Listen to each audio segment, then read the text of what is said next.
사도 바울이 데살로니가 교회 성도들을 생각하면서 하나님 앞에 감사한 것이 뭔가 하는 것을 우리가 생각하고 또 그는 무엇을 기도했는가 하는 것을 함께 생각하면서 은혜를 나누고자 합니다. 특별히 오늘 말씀에 사도 바울이 감사하고 있는 내용을 보면 그 감사의 내용이 우리가 예수 그리스도를 믿음으로 말미암아 받은 아주 근본적인 축복, 근본적으로 누리게 되는 축복, 그래서 어떤 누구에게도 빼앗길 수가 없는 축복을 지금 말씀하고 있습니다. 그래서 감사할 것이 뭐냐? 그러면 사실 이 말씀은 너무나 근본적이고 너무나 당연한 것이기 때문에 이것이 우리가 받은 축복이고 감사할 내용인가? 이렇게 생각할 수도 있어요. 너무나 당연한 일이다 생각하는 거죠. 근데 너무나 당연한 일이 사실은 가장 중요한 감사의 조건입니다. 사도 바울이 언급해낸 오늘 감사할 것에 대해서 우리가 좀 더 생각하고 정말 이것이 우리가 어떤 경우에도 감사할 내용이다 잊지 아니하고 감사를 놓치지 않는 그런 복된 삶을 사시기를 주님의 이름으로 축원드립니다. 사도 바울이 무엇을 감사하고 있습니까? 13절 말씀을 보면 이렇게 되지요. 주께서 사랑하시는 형제들아, 데살로니가 교회 성도들을 향해서 말씀하신 겁니다.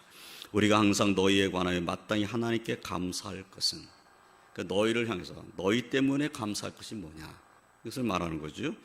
그래서 하나님이 처음부터 너희를 택하사, 여기 지금 감사의 내용의 첫 번째 내용은 뭐냐면 하나님이 처음부터 너희를 택하셨다는 거예요. 하나님이 택하셨다. 이것이 감사할 것이라는 거죠. 그러니까 사도 바울이 데살로니가 교회 성도들을 생각하면 데살로니가 성도들이 환난과 고난 중에서도 기쁨으로 하나님 말씀을 받고 그 믿음을 지켜낸 사람들이잖아요. 그런데 그 믿음을 지켜내는 그 모습을 보고 너무 감사한 거예요. 그런데 믿음을 지켜내는 그들이 근본적으로 어떤 축복을 받았냐면 하나님께서 택해 주신 복을 받았다는 거예요.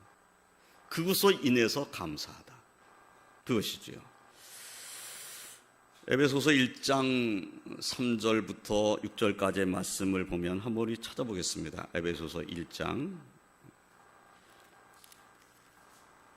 우리가 이미 살펴본 말씀들이지만은 에베소서 1장 3절부터 6절까지 말씀에 하나님께서 택하신 것에 대한 말씀이 기록되어 있어요.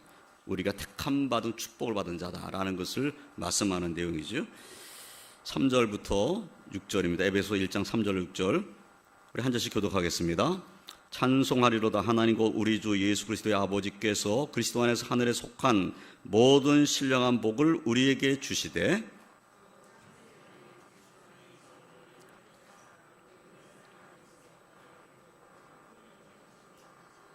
그 기쁘신 뜻대로 우리를 예정하사 예수 그리스도로 말미암아 자기 아들들이 되게 하셨으니 이는 그가 사랑하신 자 안에서 우리에게 거저 주시는 바 그의 은혜 영광을 찬송하게 하려는 것이라. 이 말씀에서 찬송해야 될 이유가 뭐냐? 하늘에 속한 모든 신령한 복을 하나님께서 우리에게 주셨기 때문인데 그 첫 번째 축복이 창세전에 그리스도 안에서 우리를 택하신 것이라는 거예요. 창세전에 하나님께서 우리를 그리스도 안에서 택해 주셨다. 택해 주셨고 우리를 예정하셨어요. 그래서 예수 그리스도로 말미암아 하나님의 아들들로 삼아 주셨다는, 하나님의 자녀들로 삼아 주셨어요. 이것이 축복이다. 정말 신령한 축복인 거죠. 물질적인 어떤 축복의 얘기가 아니잖아요. 이것이 근본적인 축복이요, 근본적으로 감사해야 될 내용이라는 겁니다. 우리가 감사할 이유가 뭐냐? 하나님이 나를 택해 주셨기 때문이다. 근데 나를 택해 주셨는데 내 모습이 어떠하냐면 에베소 2장 말씀을 보면 그렇잖아요. 죄와 허물로 죽었던 자예요. 우리는 사실 하나님 앞에 의로운 자가 아니었어요. 허물과 죄로 죽은 자인데 그런 죽은 자를 불쌍히 여시고 은혜를 베풀어 주셔서 우리를 구원해 주신 겁니다. 그러면 택함 받은 우리가 예수 그리스도로 말미암아 죄 사함 받는 은총 가운데 거하게 된 거죠. 그렇습니다. 우리가 감사할 이유가 뭐냐? 하나님이 나를 택하셨고 택한 나를 허물과 죄로부터 구원해 주셨다. 이것이 근본적인 축복이고 감사다. 감사할 내용이 뭐가 있습니까? 이 세상 살아나가는 동안에 감사할 것들을 찾으라 그러면 물질적인 것 또는 내 삶에 일어난 일 가운데 나를 기쁘게 했던 것들을 꼽을 수 있겠죠. 그런데 그거보다 더 근본적으로 감사할 것이 바로 하나님이 나를 택하셨다는 것이다. 나를 택하신 것만큼 놀라운 축복은 없다. 내가 비록 손을 꼽으면서 이것도 축복이야, 이것도 축복이야, 이것도 축복이야 이렇게 꼽을 것이 많지 않더라도 하나님이 택하셨다는 것 하나만 갖고도 우리는 감사해야 되고 찬송 부려야 된다는 것이, 이것이 사도 바울의 감사 속에 드러나는 거예요. 그러니까 데살로니가 성도들에 관해서 그들을 대하여서 감사할 것이 뭐냐? 택하심에 대한 감사예요. 그 다음에 또 어떤 감사를 하고 있죠? 또 읽어보면 너희를 택하사 성령에 거룩하게 하신과 성령으로 말미암아 거룩하게 해주신 것, 이것도 축복이고 감사할 내용입니다. 우리를 택하셨는데 우리를 택하셔가지고 그냥 내버려 두신 것이 아니라 성령의 은혜를 우리에게 주셔서 성령의 은혜로 말미암아 우리를 거룩하게 만들어 놓으신 거예요. 거룩하다는 것은 세상과 구별됐다는 거죠. 악하고 더러운 것과 구별되어 있다. 죄와 사망과 구별되어 있다. 멸망과 구별되어 있다. 거룩함이 다 그렇게 구별되어 있는 겁니다. 성령으로 말미암아 된 거죠. 성령의 은혜로 말미암아 우리를 거룩하게 하신 거예요. 사실 우리는 거룩한 백성이 아닙니다. 우리는 죄인이죠. 거룩하다 갈 수 없어요. 하나님 앞에 감히 나갈 수 없는 자입니다. 거룩한 사람이 아니었어요. 그런데 하나님 우리를 택하셔서 성령으로 말미암아 거룩하게 만들어 놓으신 겁니다. 내가 거룩하게 되도록 노력해가지고 거룩함을 내가 만들어낸 것이 아닌 거죠.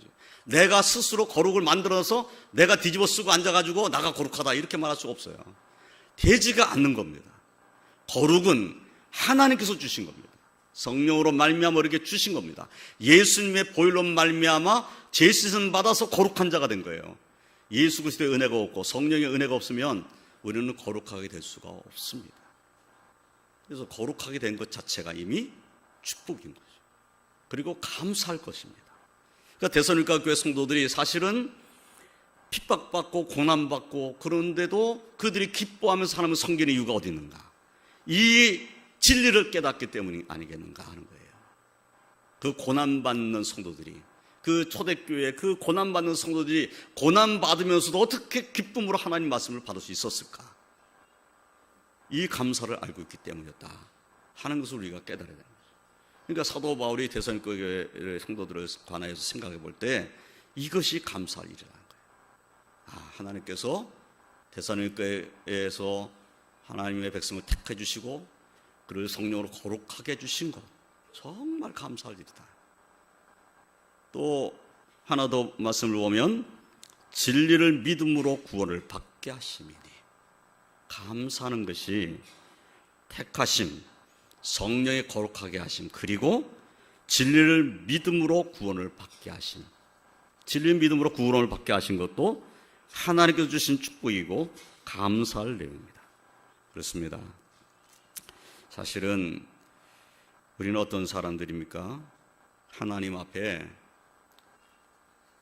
구원받았다고 말할 수 없는 죄인들인 거죠. 그런데 진리를 믿음으로 말미암아 구원을 받게 하셨다고 했을 때 진리를 믿는 믿음조차도 하나님께서 우리에게 주신 것이라는 거예요. 믿음조차도 내가 만들어가지고 여기다 집어넣은 거 아니잖아요. 이 사실을 잊지 말아야 돼요.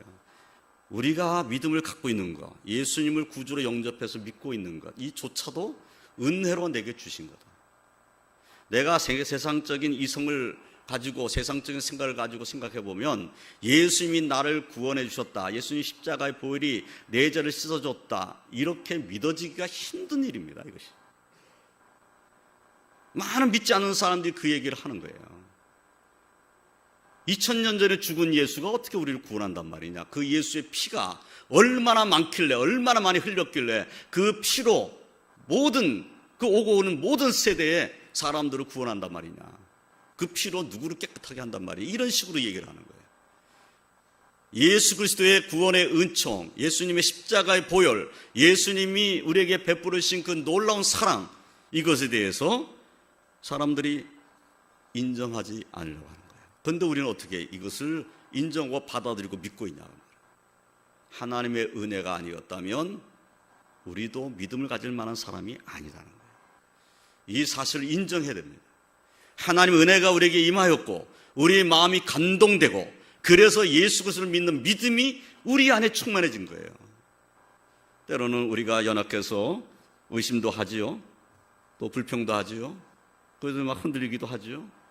그런데 그럼에도 불구하고 계속 성령께서 나로 깨닫게 하셔서 그래도 주를 의지하는 믿음 가운데 거하게 만드시는 것은 은혜요 축복인 줄을 믿으시길 주님의 이름으로 축원드립니다.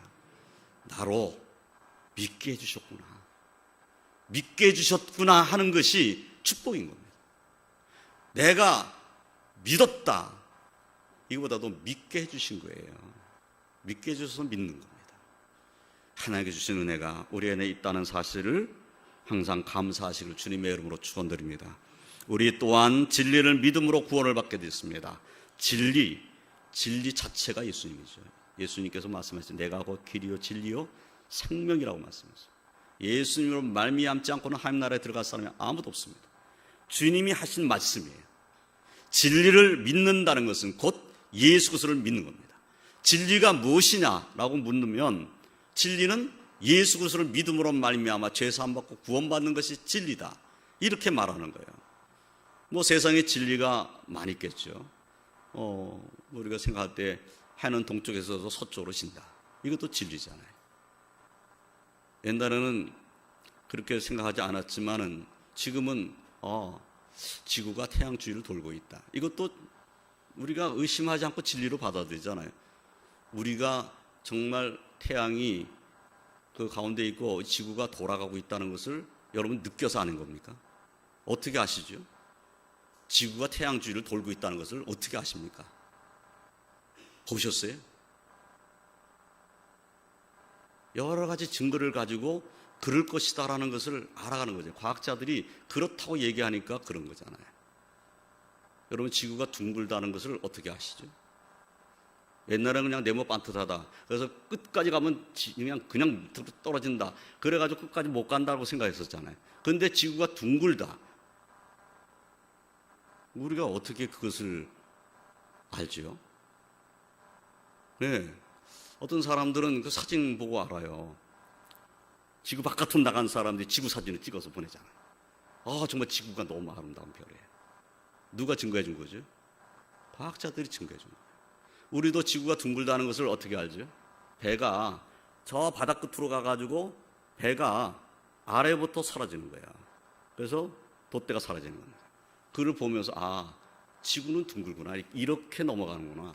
이렇게 해서 계속 가가지고 없어지는 게 아니고 이렇게 해서 이렇게 넘어가니까 배가 저렇게 넘어가니까 그렇지 지구는 둥글겠구나. 우리도 그렇게 아는 거예요.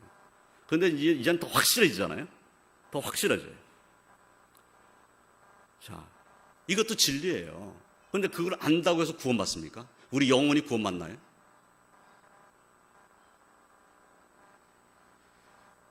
예수님을 신문했던 빌라도가 예수님께 물은 질문이 있죠. 진리가 무엇이냐?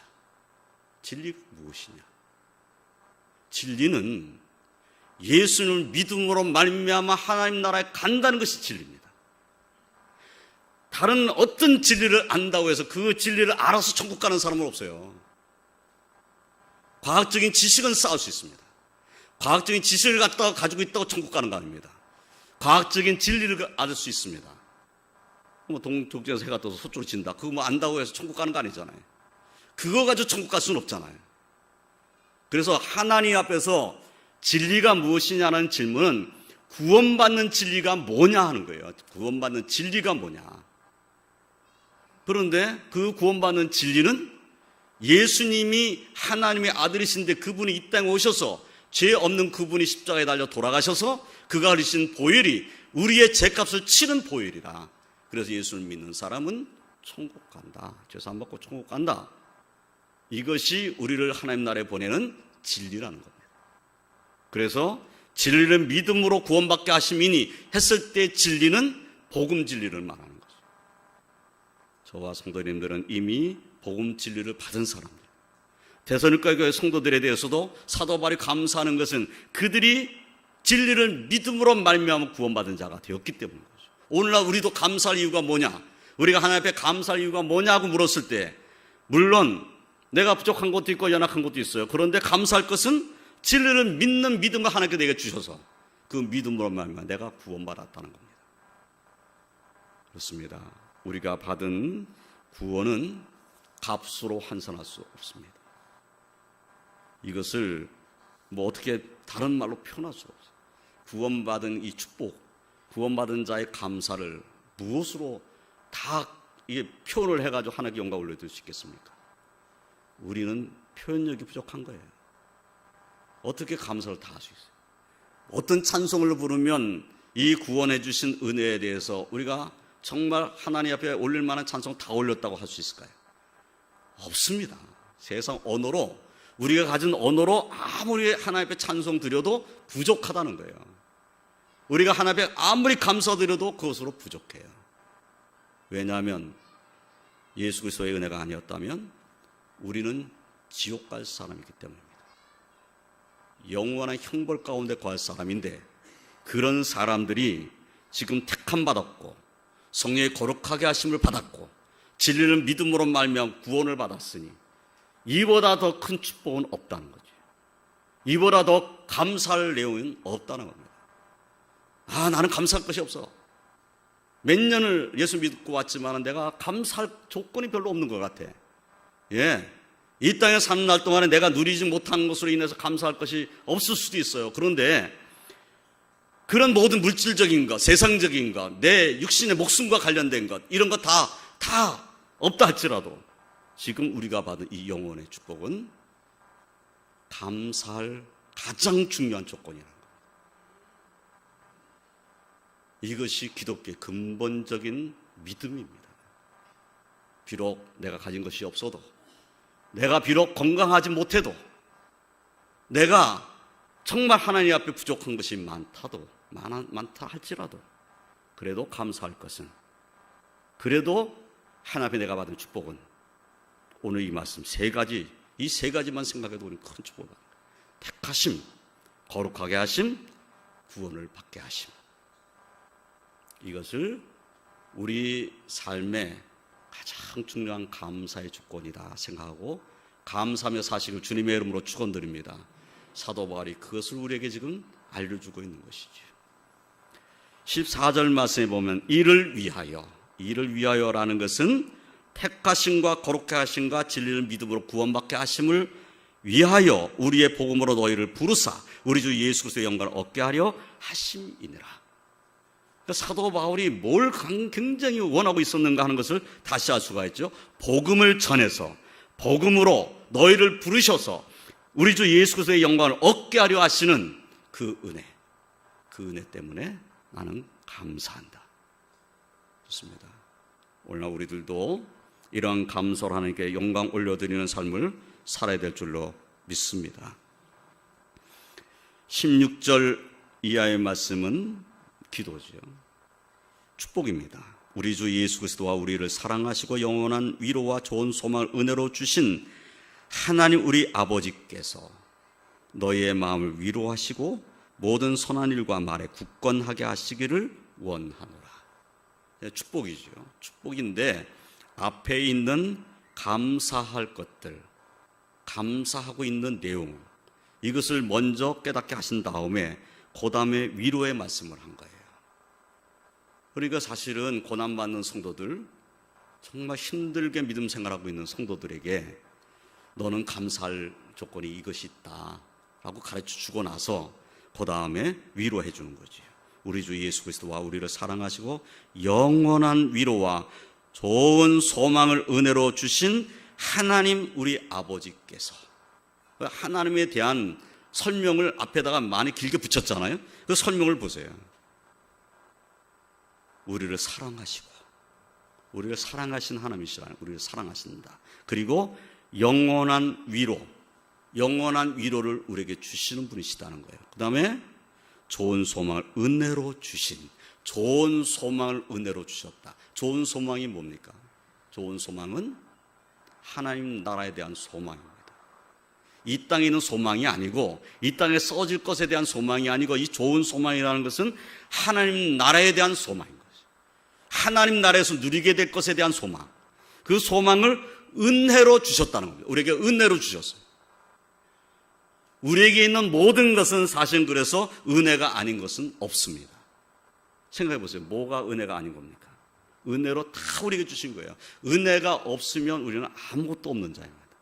하나님의 은혜가 우리에게 임하였으므로 우리에게 하나님께서 주신 그 택하심과 또 거룩하심과 구원받게 하심이 우리 안에 있는 것이고, 은혜가 우리에게 임하여 있으므로 오늘도 우리는 하나님을 경외하는 자로 살 수가 있는 거죠.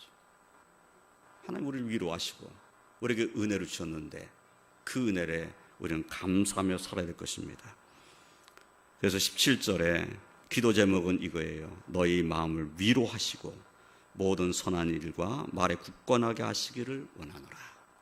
정말 간절히 바라는 것이 뭘까? 사도 바울이 간절히 바라고 기도하는 것이 뭐냐 하면 하나님께서 데살로니가 교회 성도들의 마음을 위로해 주시기를, 그리고 데살로니가 성도들이 모든 선한 일과 말에 굳건하게 해 주시기를, 그들이 흔들리지 않은 믿음 가운데 서 있게 되기를 바라고 기도하고 있었다라는 것을 우리가 알게 되는 겁니다. 그래서 우리는 오늘 말씀에서 사도 바울이 뭘 감사하고 있는지, 무엇을 기도하고 있는지를 우리가 깨닫고, 우리도 이 일에 감사하고, 우리도 이 사도 바울이 기도하고 있는 제목을 가지고 기도하는 자의 삶을 살아야 될 줄로 믿습니다. 자, 감사할 것이 무엇입니까? 말씀을 정리해 보면 저와 성도님들은 잠시 있다 없어질 것, 또는 영원치 못한 것, 이런 것 때문에 기뻐하고 즐거워하는 자, 그것이 있으면 즐겁고 그것이 없으면 슬프고 이런 자로 살아서는 안 됩니다. 썩어질 것 때문에 일희일비하고 그것 때문에 마음이 흔들리고 그래서는 안 됩니다. 우리는 비록 우리가 이 땅에 사는 날 동안에 불평도 있고 또 내 연약함을 깨닫게 되고 그래서 정말 괴롭고 그럴 수도 있어요. 그러나 오늘 말씀, 우리에게 주신 영원한 것, 아무도 빼앗아갈 수 없는 것, 이미 우리에게 주어져서 하나님이 우리에게 주신 다음에 도로 가져가시지 않는 것, 그것이 뭔가? 그것은 우리를 택하신 것, 우리를 거룩하게 하신 것, 그리고 우리를 구원을 받게 하신 것. 그것은 하나님이 절대로 빼앗아갈 일이 아니다. 그렇다면 주로 우리가 이 땅에 사는 날 동안에 어렵고 힘들지라도 우리의 하나님은 내게 영원한 위로를 주신 분이고 좋은 소망을 주신 분이시다, 이 확신을 가지고 하나님께 주시는 위로를 받고, 그리고 믿음으로 굳건해져서 하나님께 영광 올려드리는 기도로 승리한 하나님의 백성 사시기를 주님의 이름으로 축원드립니다. 기도하겠습니다. 하나님 감사합니다.